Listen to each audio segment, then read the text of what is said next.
महाबली हनुमान दसों दिशाओं आकाश और पाताल के रक्षाकर्ता कहलाए जाते हैं। जो भक्त निस्वार्थ भाव से हनुमान जी की पूजा आराधना करते हैं उन्हें कभी भी किसी कष्ट का सामना नहीं करना पड़ता है।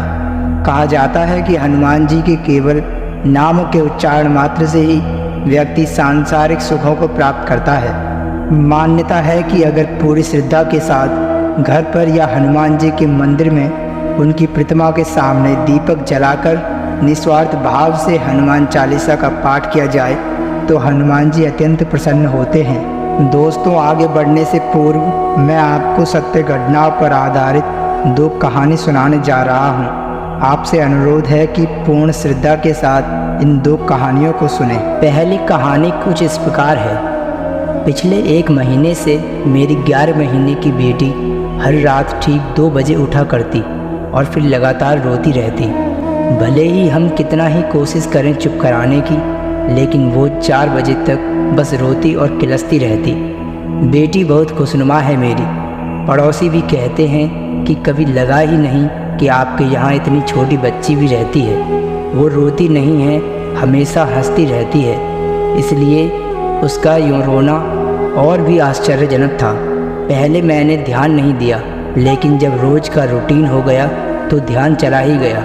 2 से 4 बजे के बीच ही क्यों, अब सुन रखा है कि सारी बुरी शक्तियाँ 2 से 4 के बीच सबसे ज़्यादा शक्तिशाली हो जाती हैं और 4 बजे से ब्रह्म मुहूर्त शुरू हो जाता है और 4 बजते ही उसका सो जाना कहीं ना कहीं इस बात की सत्यता पर संदेह डाल रहा था। अब मैंने उसको सुलाने से पहले हर रात हनुमान चालीसा का पाठ उसके कानों में पढ़ना शुरू किया और उसने रात को बिल्कुल ही उठना बंद कर दिया। अभी 2-4 दिन पहले मैं बहुत थक गई थी और हनुमान चालीसा पढ़ना भूल गई। उसी रात फिर बेटी 2 बजे उठकर बैठ गई और रोने लगी।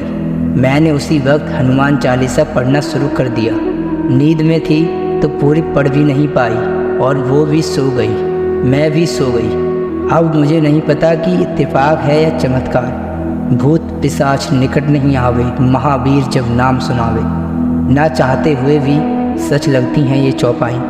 विज्ञान बुद्धि ये मानने से इनकार करती हैं, लेकिन भक्ति और विश्वास में तर्क की कहाँ चलती है। दोस्तों, दूसरी कहानी कुछ इस प्रकार है। मेरी छोटी बहन जो मुझसे 5 साल छोटी थी, वो नियमित रूप से हनुमान चालीसा का पाठ करती थी। एक दिन मैं बीमार हुआ। 10 दिन से भी ज़्यादा बीमारी से मेरा खाना पीना सब बंद हो चुका था। हड्डियां भी दिखने लगी थी। कोई दवा भी काम नहीं करती थी। मुझे कई दिनों से ऐसा महसूस हो रहा था कि अब मेरा अंतिम समय नज़दीक है। जब मैं बाथरूम जाने को मुश्किल से खड़ा हुआ तो बीच में ही बेहोश होकर गिर पड़ा। मेरी छोटी बहन ने मुझे गिरते देख लिया और मुंह पर पानी के छींटे डालकर होश में लाई। मैं फिर बिस्तर में मुश्किल से आया। मैंने देखा कि मेरी बहन हनुमान चालीसा की किताब मेरे सामने दूर बैठकर पढ़ रही थी। करीब आधा घंटा अविरत पाठ के परिणाम से मुझे महसूस होने लगा कि कोई प्रकाश पुंज मेरे दिमाग में प्रवेश कर रहा है। मेरे हाथ और पैरों में कमजोरी कम होती हुई महसूस होने लगी। थोड़ी भूख और प्यास भी कई दिनों बाद लगी। मेरी बहन ने मुझे कुछ फल और नींबू पानी दिया। उसके 1 हफ्ते बाद मैं बिल्कुल चलने फिरने लगा।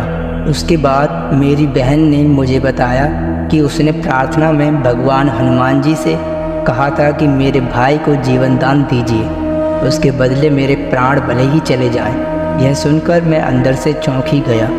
मुझे याद है कि उसके 1 साल बाद ही मेरी बहन अचानक बीमार हुई और उसका स्वर्गवास हो गया, जिसकी हमें कल्पना भी नहीं थी। उसके अंतिम दिनों में उसने मुझे अपने तकिए के नीचे से हनुमान चालीसा और राम रक्षा स्तोत्र की किताब दी और मुझे सस्वर पाठ सुनाने की इच्छा व्यक्त की, जो मैंने किया। उसके बाद वो मुझे आशीर्वाद देकर सो गई। मैं तो यही समझ रहा था कि बुखार के कारण वो ऐसा कर रही है। उसके बाद वो हमेशा के लिए सो गई। आज भी मैंने उसकी वो किताब संभाल कर रखी है और कभी कभी उसकी आत्मा की शांति के लिए पाठ कर लेता हूँ। दोस्तों, अब तो आप सभी हनुमान चालीसा के चमत्कार को समझ ही चुके होंगे। अगर आप भी हनुमान चालीसा को सिद्ध करना चाहते हैं तो इस वीडियो में अंत तक बने रहें। सनातन धर्म में किसी भी पूजा पाठ, अनुष्ठान या जाप करने से पहले संकल्प करना अति आवश्यक होता है और बिना संकल्प के शास्त्रों में पूजा अधूरी मानी गई है। संकल्प का शाब्दिक अर्थ किसी अच्छी बात को करने का दृढ़ निश्चय करना है। आइए संकल्प सहित हनुमान चालीसा पढ़ने की विधि को समझने का प्रयास करते हैं। सबसे पहले मंगलवार या शनिवार के दिन ब्रह्म मुहूर्त में उठें। फिर नहा धोकर अपने नित्य कर्म से निपटने के बाद स्वच्छ वस्त्र धारण करें और पूजा स्थल पर आसन बिछाकर बैठ जाएं और एक जल से भरा पात्र भी ले लें। हनुमान जी को सिंदूर में चमेली का तेल मिलाकर तिलक करें। फिर प्रभु के सामने दीपक जलाएं।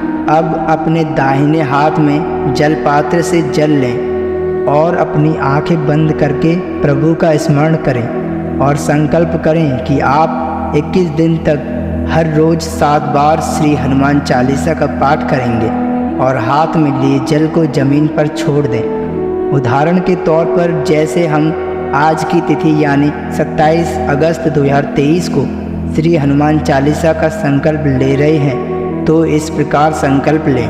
मैं चंद्रशेखर श्रावण माह के शुक्ल पक्ष की एकादशी तिथि को ज्येष्ठा नक्षत्र में भारत देश के उत्तर प्रदेश राज्य के बुलंदशहर जिले में अपने स्वयं के घर यानी जहां आप पूजन कर रहे हैं उस स्थान का नाम लें। मैं इस मनोकामना से अपनी मनोकामना बोलें श्री हनुमान जी का पूजन कर रहा हूं और हनुमान चालीसा का संकल्प ले रहा हूं। संकल्प करते समय प्रभु के सामने आपको तय करना होता है कि आप कितनी बार हनुमान चालीसा का संकल्प के बाद जाप करेंगे, यानी आप 7, 11, 21, 51, 101 और 108 आदि के हिसाब से निर्धारित कर सकते हैं और हर रोज़ 21 दिन तक प्रभु के सामने धूप दीप करके भोग लगाकर आसन पर बैठकर श्रद्धापूर्वक पाठ कर सकते हैं। आइए अब हनुमान चालीसा पाठ के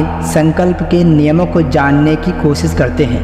हनुमान जी नियमों को मानने वाले देवता हैं, इसलिए हनुमान जी की पूजा में नियमों का विशेष ध्यान रखना चाहिए। आइए जानते हैं क्या है वे नियम। संकल्प या व्रत के दिनों में ब्रह्मचर्य का पालन करें। ब्रह्मचर्य का पालन करना इसमें बेहद ही जरूरी होता है। ब्रह्मचर्य का मतलब है वीर्य की रक्षा और वीर्य की रक्षा से ही मन और बुद्धि को नियंत्रित करने की क्षमता प्राप्त होती है। मांस मदिरा से दूर रहें, प्याज लहसुन का परहेज करें, मन में शुद्ध विचार लाएं, घर के मंदिर में साफ सफाई का विशेष ध्यान दें, लघु शंका जाने के बाद बिना नहाए पूजा न करें, निश्चित समय पर पूजा करें, निश्चित स्थान पर पूजा करें, आसन एक ही होना चाहिए और जो भी आसन पर आप पूजा करते हैं उसी आसन पर घर का और कोई सदस्य बैठकर पूजा नहीं करना चाहिए। जिस पर बैठकर आप हनुमान चालीसा का पाठ करेंगे वह आसन सिर्फ आप ही का होना चाहिए। दोस्तों, अगर आपको इस वीडियो से लेश मात्र भी ज्ञान अर्जित हुआ हो तो इस वीडियो को लाइक, शेयर और सनातन शिक्षा चैनल को अवश्य सब्सक्राइब करें। आइए इस वीडियो को यहीं पर समाप्त करते हैं। अपना और अपने परिवार के स्वास्थ्य का ख्याल रखें और देखते रहें सनातन शिक्षा, क्योंकि सनातन ही सत्य है।